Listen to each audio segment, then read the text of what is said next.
السلام علیکم، ہمارا چینل سبسکرائب کریں اور بیل آئیکن پر کلک کریں۔ ان الحمد للہ رب العالمین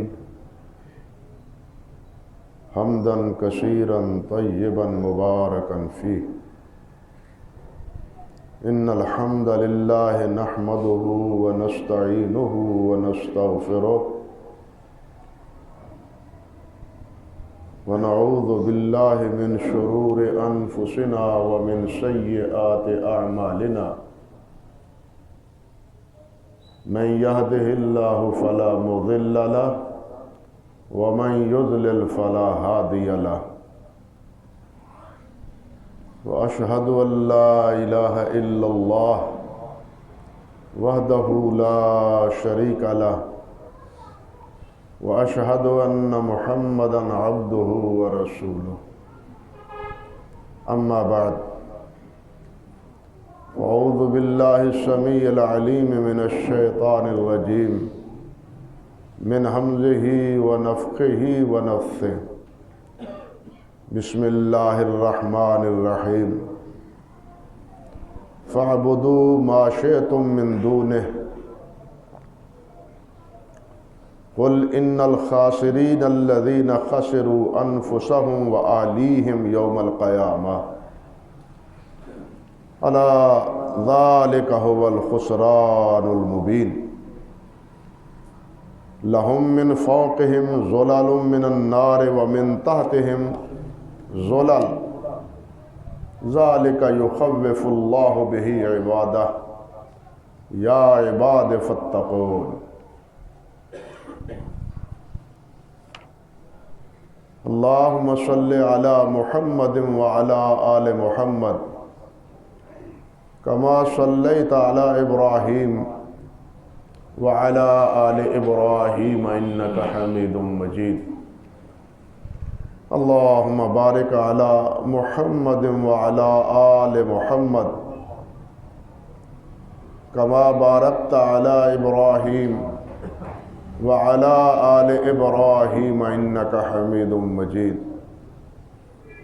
رب اشرح لي صدري ويسر لي أمري واحلل عقدة من لساني يفقهوا قولي، اللهم انفعنا بما علمتنا وعلمنا ما ينفعنا وزدنا علما، اللهم إنا نعوذ بك من علم لا ينفع ومن قلب لا يخشع ومن نفس لا تشبع ومن عين لا تدمع ومن دعوات لا يستجاب لها۔ محترم معزز سامعین کرام، عزت مآب میری بہنوں اور بیٹیوں، یہ سورۃ الزمر کی 2 آیات مبارکہ ہیں، اور ان کے بارے میں گزشتہ 2 خطبات میں کچھ باتیں آپ کے گوش گزار کر چکا ہوں۔ اللہ سبحانہ و تعالی نے یہ بات اس میں ارشاد فرمائی ہے کہ خسارے میں وہ لوگ ہیں جو خود آپ بھی اور اپنی اولاد کو بھی جہنم کا ایندھن بنا لیتے ہیں۔ اللہ ہمیں محفوظ رکھے، ہم کو بھی ہماری اولادوں کو۔ یہ ہے خسارہ، بلکہ ساتھ یہ بھی فرمایا کہ الا ذالک هو الخسران المبین، الا خبردار، کان کھول کے میری یہ بات سن لو، کیا کہ ذالک هو الخسران، یہی خسارہ ہے، یہ عربی زبان کے قاعدے کے مطابق حصر ہے کہ یہ ہی خسارہ ہے، یہ خسارہ نہیں، یہ ہی خسارہ ہے، اور خسارہ بھی بالکل کھلم کھلا، جس کے خسارہ ہونے میں کوئی ریب اور شک نہیں۔ ہم تو خسارہ سمجھتے ہیں دنیا کے مال و متاع کا نقصان ہو جانا، کاروبار میں گھاٹا پڑ جانا۔ ہمارے خسارے کی معراج یہی ہے، لیکن اللہ سبحانہ و تعالیٰ نے جس بات سے ہمیں خبردار کیا ہے وہ ہے آخرت کا خسارہ۔ دنیا کا خسارہ اللہ توفیق عطا فرمائے تو پورا ہو سکتا ہے، مال اللہ دوبارہ بھی دے سکتا ہے، بیماری کے بعد صحت بھی اللہ عطا فرماتے ہیں، ان مع العسر یسرا، تنگی کے بعد آسانی بھی اللہ ہی دینے والے ہیں۔ اور یہ دنیا میں ہم دیکھتے ہیں کہ آج فقیر ہے، اگلے دن جناب وہ ساہوکار بنا ہوا ہے، آج بیمار ہے، کل وہ صحت یاب ہے، آج بے اولاد ہے، اس کے بعد ایک عرصے کے بعد اللہ اسے صاحب اولاد کر دیتا ہے۔ یہ ہمارے سامنے مثالیں موجود ہیں۔ اللہ رب العزت نے فرمایا کہ یہ مال و متاع کا یا اولاد کا یہ خسارہ حقیقتاً نہیں ہے، یہ خسارہ زیادہ سے زیادہ 50 60 70 سال ہے، اور اس کے بھی پورا ہو جانے کی کوئی نہ کوئی سبیل بن جاتی ہے۔ لیکن آخرت کا خسارہ وہ پھر خسارہ ہی خسارہ ہے، اس کے سنورنے کی کوئی سبیل ہی نہیں ہے۔ اللہ اکبر کبیر۔ اور وہ خسارہ دائمی ہے، 50 60 70 سال کا نہیں، دائمی خسارہ، ہمیشہ کے لیے خسارہ، اپنا بھی اور اپنی اولاد کا بھی۔ انسان اولاد کے لیے مر مٹتا ہے، اپنے لیے اور اپنی اولاد کے لیے۔ یہاں جو کچھ کماتا ہے اپنے لیے کماتا ہے، اپنی آل اولاد کے لیے کماتا ہے، لیکن اگر اولاد قیامت کے دن باپ کے ساتھ جہنم کا ایندھن بن جائے اور پھر یہ سزا اس کے لیے دائمی مقدر بن جائے، تو بتلائیے اس سے بڑا اور کیا خسارہ ہو۔ اسی لیے اللہ سبحانہ و تعالیٰ نے ارشاد فرمایا ہے کہ ذالک ھو الخسران المبین، یہی سب سے بڑا خسارہ ہے۔ اس آیت میں اور قرآن مجید کی دوسری آیات میں اسی لیے اولاد کی تربیت، اولاد کو دین کی تلقین کرنا، ان کو نمازی بنانا، اللہ کی کتاب پڑھانا، اللہ اور اللہ کے رسول سے آگاہی کرنا، حضرات صحابہ کرام رضوان اللہ علیہ مجمعین کے ساتھ حسن ظن کی تلقین کرنا۔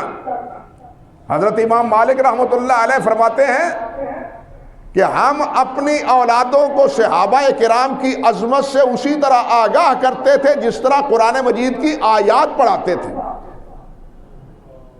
یہ معمولی مسئلہ نہیں، یعنی عقیدے کے اعتبار سے بھی اور عمل کے اعتبار سے بھی۔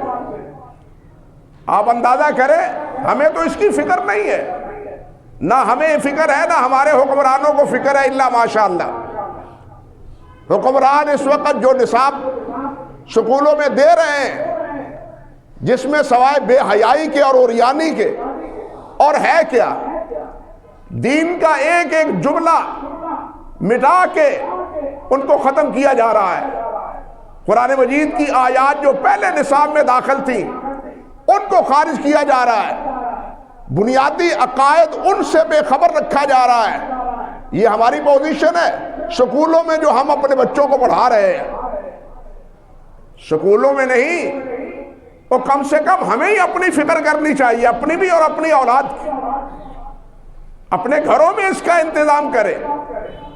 لیکن المیہ یہ ہے کہ دشمن میں گھروں میں بھی ہمارے اور ہمارے بچوں کے ہاتھوں میں ایسا آلہ پکڑا دیا ہے کہ جو اکثر و بیشتر بے حیائی اور یعنی فحاشی دکھاتا ہے، جس میں اسلام کی، دین کی، انبیاء کی، اللہ کی کتاب کی عظمت اور اس کے مقام کا ذکر نہیں ہوتا۔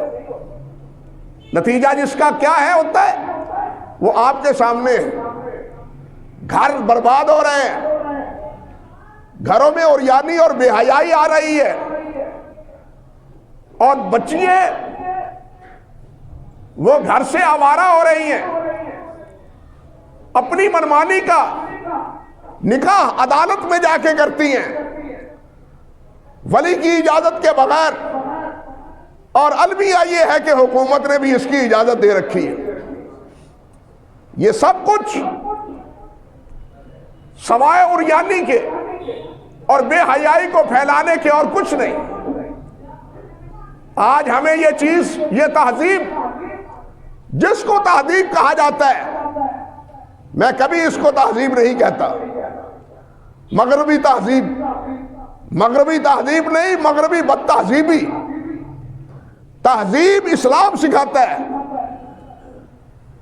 تعلیم اسلام دیتا ہے، انسان کو انسان اسلام بناتا ہے۔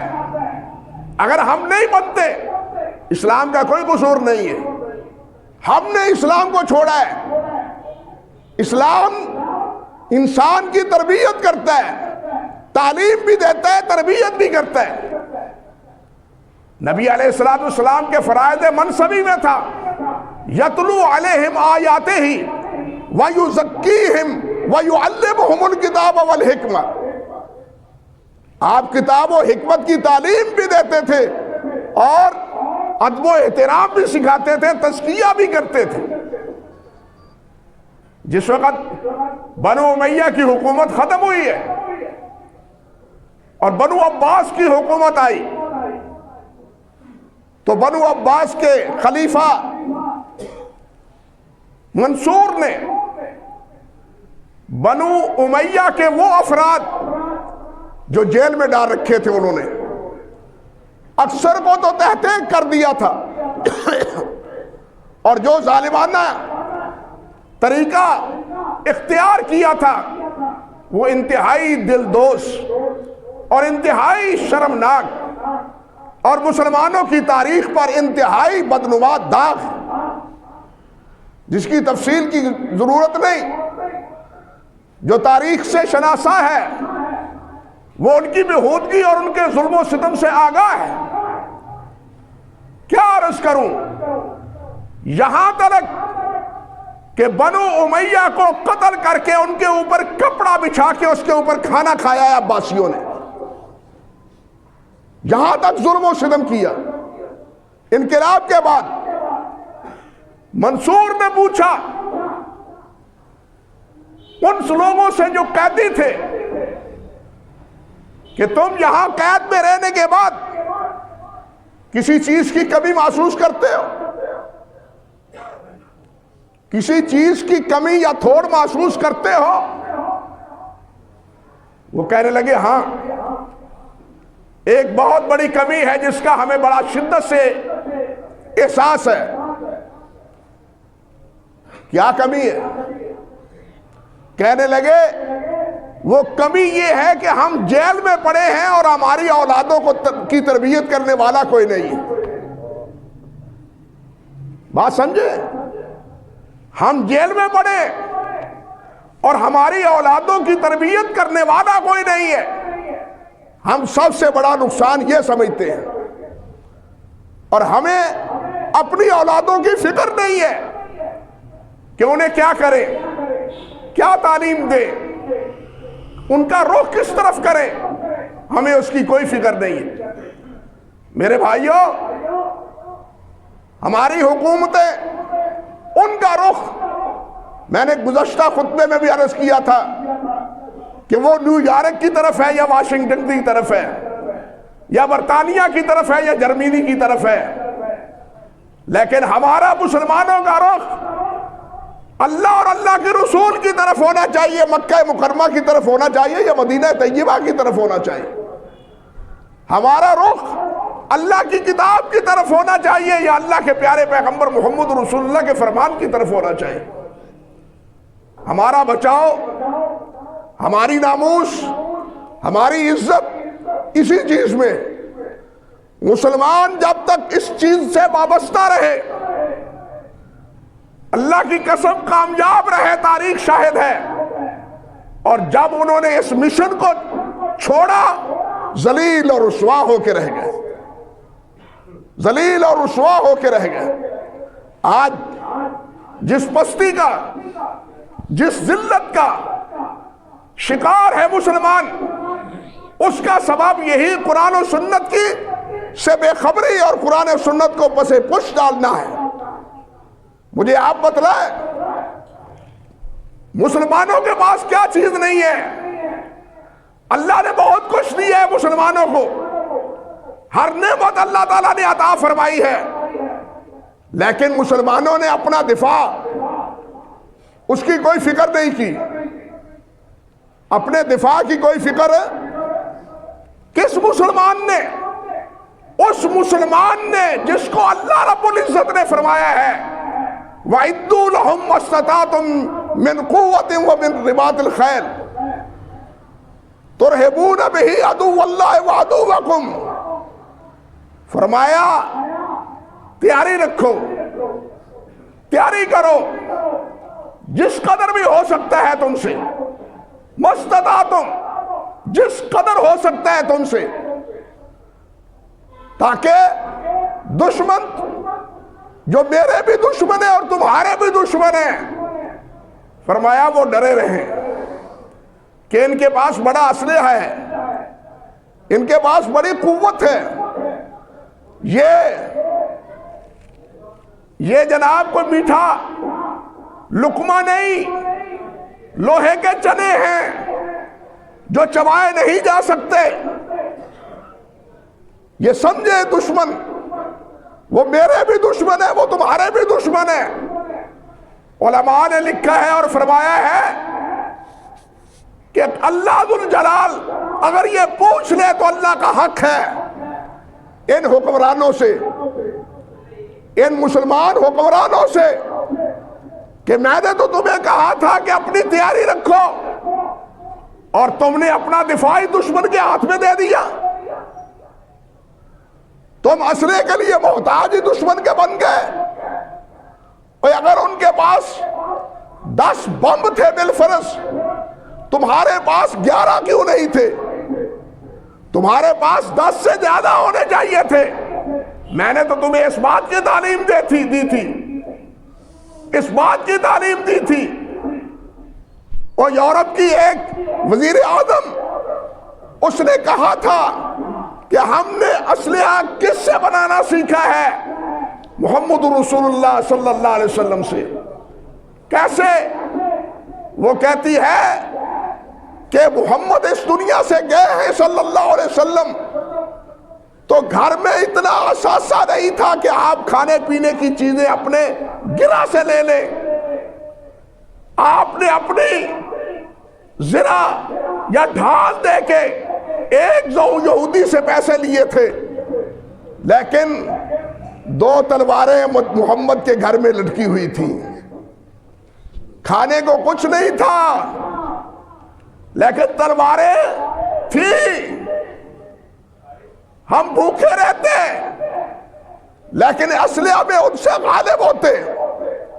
آج آپ کے پاس ایک چھوٹا سا کھلونا ہے، ہندوستان نے آج تک آپ پر کھلے بندوں حملہ نہیں کیا، تو اس کا سبب یہی ہے کہ وہ سمجھتا ہے کہ یہ بھی خالی ہاتھ نہیں ہے، اس سے وہ خوف کھاتا ہے۔ لیکن اگر یہی کیفیت ہماری بحیثیت مجموعی مسلمانوں کی ہو تو مجھے بتلائیے آج جس پستی اور ذلت کا ہم شکار ہیں، اس ذلت اور پستی میں ہم مریں؟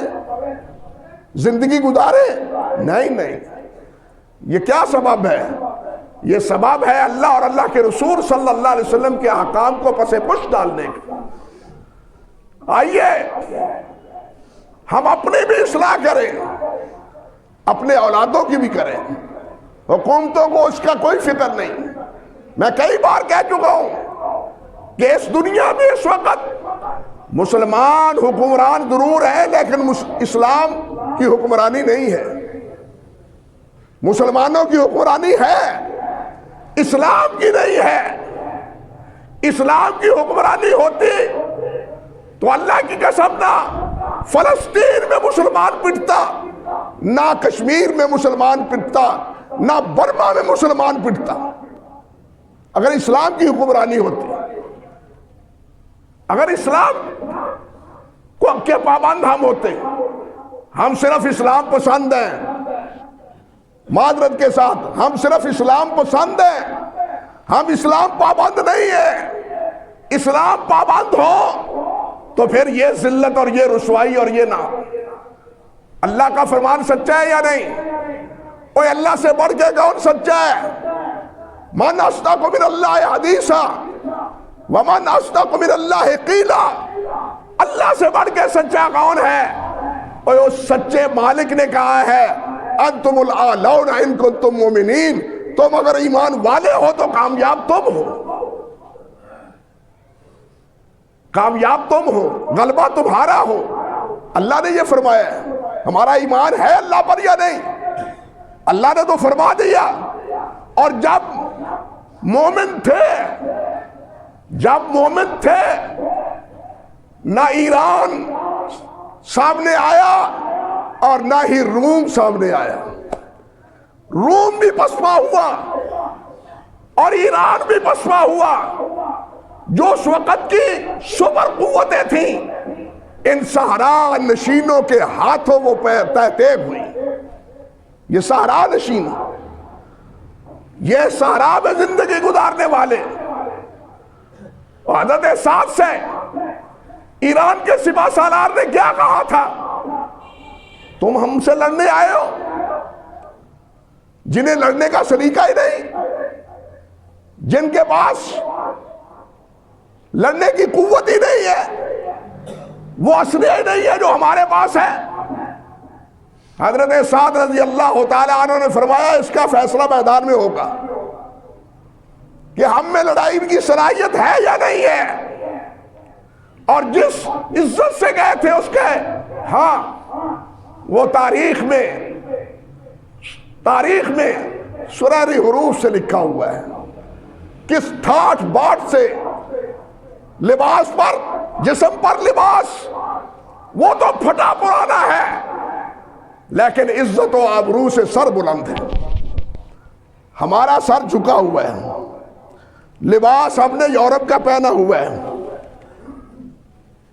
زبان ان کی بول رہے ہیں، بوٹ ان کے پہنے ہوئے ہیں، وضاقتہ ہم نے ان کی اختیار کر رکھی ہے، لیکن وہ ہم سے راضی ان باتوں پر نہیں ہے، ان باتوں پہ نہیں ہے۔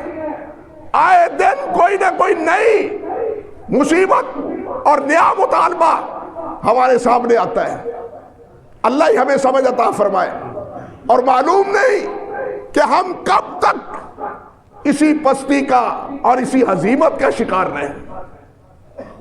میں تو صاف کہتا ہوں کہ یہ کیفیت اس وقت تک باقی رہے گی جب تک نبی علیہ السلام نے فرمایا تم میں وہن آ جائے گا، موت سے ڈرنے لگو گے، جب تم اثر نو اسی صورت پہ آؤ گے جو صورت ابتدائے اسلام میں تھی، اس وقت پھر تم اصلی حالت میں اور غلبے میں اور قوت میں تم آؤ۔ امام مالک نے بھی فرمایا تھا لَن يُصْلِحَ آخِرُ هَذِهِ الْأُمَّةِ إِلَّا بِمَا صَلَحَتْ بِهِ أَوَّلُهَا، کہ یہ اس امت کی آخری اصلاح اسی وقت ہوگی جب یہ وہی طور طریقہ اختیار نہ کرے جو اولین صحابہ کرام نے اختیار کیا تھا۔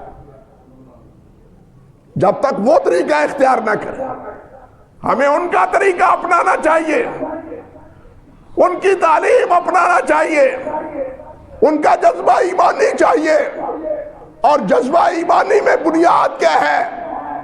سمجھیے بات، جذبہ ایمانی میں بنیاد کیا ہے؟ اشداء علی الکفار رحماء بینہم. سمجھے یہ بات؟ ان کا جذبہ کیا تھا؟ اشداء علی الکفار رحماء بینہم. آپس میں رحیم ہیں، آپس میں نرم دل ہیں، آپس میں شیر و شکر ہیں، لیکن دشمن کے مقابلے میں بہت سخت. دشمن انہیں کمزور سمجھتا ہے، نحیف سمجھتا ہے. دشمن اسے سمجھتا ہے کہ ان کے پاس لباس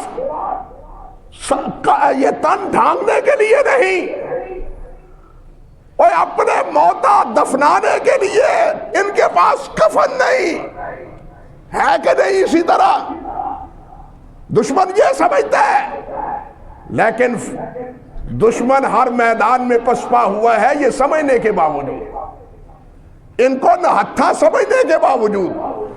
اللہ سبحانہ و تعالی کہ جب بنتے ہیں، کیا عرض کروں، غزوہ بدر کے موقع پر اللہ نے فرمایا ہے، اللہ ذوالجلال فرماتے ہیں میں نے غزوہ بدر کے موقع پر یہ جو 313 نہتھے نکلے تھے، لڑنے کے لیے نہیں نکلے تھے لیکن لڑائی کا مقام بن گیا. یہ نکلے تھے ایک قافلے کے لیے جو تجارت کا قافلہ تھا، اور اس تجارت کا جو نفع تھا وہ مسلمانوں کے خلاف طے شدہ بات تھی کہ وہ مسلمانوں کے خلاف لڑائی میں استعمال ہونا تھا. اس لیے ان کی اس قوت کو، اس نفع کو نقصان پہنچانے کے لیے نبی علیہ السلام صحابہ کرام کے ساتھ نکلے تھے. لیکن مقابلہ کس سے ہو گیا؟ 1000 جنگجوؤں سے، 1000 زرہ پوشوں سے، 1000 زرہ پوشوں سے. یہ 313 ایک کے مقابلے میں 3. اللہ اکبر کبیرہ. اللہ فرماتے ہیں کہ ان کمزوروں کو میں نے ان کی نگاہوں میں اور دشمنوں کو مختصر کر کے دکھایا اور ان کو ان کی تعداد زیادہ کر کے دکھائی. عبداللہ ابن مسعود کہتے ہیں رضی اللہ تعالیٰ عنہ، فرماتے ہیں میں نے دیکھا کفار، کہا کتنے ہیں؟ تو مجھے ایسا محسوس ہوا کہ 70-75 ہیں. وہ 1000 اللہ نے کتنی تعداد بنا دی ان کی نگاہوں میں؟ 70-75 کی. عبداللہ ابن مسعود کہتے ہیں، وہ کہتے ہیں یار اتنے ہی ہیں. عبداللہ ابن مسعود کہتے ہیں ہاں اتنے ہی نظر آتے ہیں، اتنے ہی نظر آتے ہیں. اور اللہ کثیر کو قلیل بنا دیتا ہے، قلیل کو کثیر بنا دیتا ہے. شرط یہ ہے کہ ہم مومن ہوں. انتم الاعلون ان کنتم مومنین. شرط یہ ہے کہ تم ایمان پہ پکے ہو، ایماندار بنو تم، پھر شرط ہے. اور ایسا ہوا، کفار نے بھی یہ دیکھا کہ یہ تو بڑی تعداد میں ہے، اور انہوں نے دیکھا کہ یہ بڑے مختصر ہیں. کیوں ایسا اللہ نے کیا؟ اللہ فرماتے ہیں اس لیے کیا تاکہ ان کے حوصلے بلند ہو. چند بندے نے اسی تے ویسے ہی نہ کھا جانا کچیاں نہیں ہیں، قلیل تھوڑی تعداد میں، تاکہ یہ ان کے دلوں میں کمزوری پیدا نہ ہو. یہ ہے اللہ کے فیصلے. جب ہم اللہ کے ہوئے، جب ہم اللہ کے لیے ہوئے، اللہ اکبر کبیرہ. من کان للہ کان اللہ لہ. جو اللہ کا ہو جاتا ہے اللہ اس کا ہو جاتا ہے. ہمارا جرم یہ ہے کہ ہم اللہ کے نہیں رہے، اللہ کی فرم بردار نہ رہے، اللہ کے رسول کے فرم بردار نہ رہے. نتیجہ کیا ہے وہ ہمارے سامنے ہے. آپ پیسے جمع کریں، ملے لگائیں، کاروبار کریں، سب ٹھیک ہے، لیکن ان چیزوں سے مسلمانوں کو عزت و آبرو نہیں مل رہی. مسلمان ذلیل اور رسوا اور پسپا ہو رہا ہے.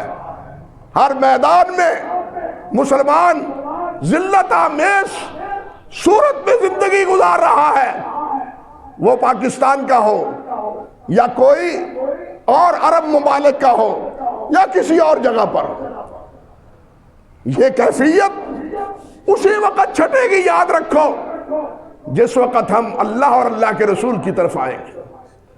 ہم بھی اور ہماری اولادیں بھی اسی مشن پر، اسی ضابطے اور اسی اصول پر، ہم بھی اور ہماری اولادیں اس پر کاربن ہوگی اور اس پر کامزن ہوگی اور اس سے راہ کے راہرو بنیں گے۔ اگر ہم نے اپنی لگام کھلی رکھی، جہاں چاہا منہ مارا، اللہ اور اللہ کے رسول سے بغاوت کر لی، ہم نے سمجھا کہ جناب کچھ نہیں ہوا، تو یاد رکھیں یہ صورت ہماری عزت کی نہیں ہے۔ اللہ ذوالجلال نے اس آیت کریمہ میں یہی بات ارشاد فرمائی ہے کہ تم اپنے آپ کو اور اپنی اولادوں کو جہنم کا ایندھن نہ بناؤ، خود بھی سرخرو ہوو اور اپنی اولادوں کو بھی سرخرو کرو۔ ہم دعا کرتے ہیں نا، ربنا ہب لنا من ازواجنا وذریاتنا قرۃ اعین واجعلنا للمتقین اماما۔ ہم دعا کرتے ہیں، اہل ایمان کی یہ دعا ہے، اللہ ہماری یہ دعا قبول فرمائے۔ یا اللہ ہماری بیویوں کو، ہمارے اولاد کو ہماری آنکھوں کی ٹھنڈک بنا، ہماری بیویوں کو اور ہماری آنکھوں کو، اولاد کو ہماری آنکھوں کی ٹھنڈک بنا، اور ساتھ کیا کہ ہمیں نیکوں کا ایمان بنا، بدناموں کا، گناہگاروں کا امام نہ بنا۔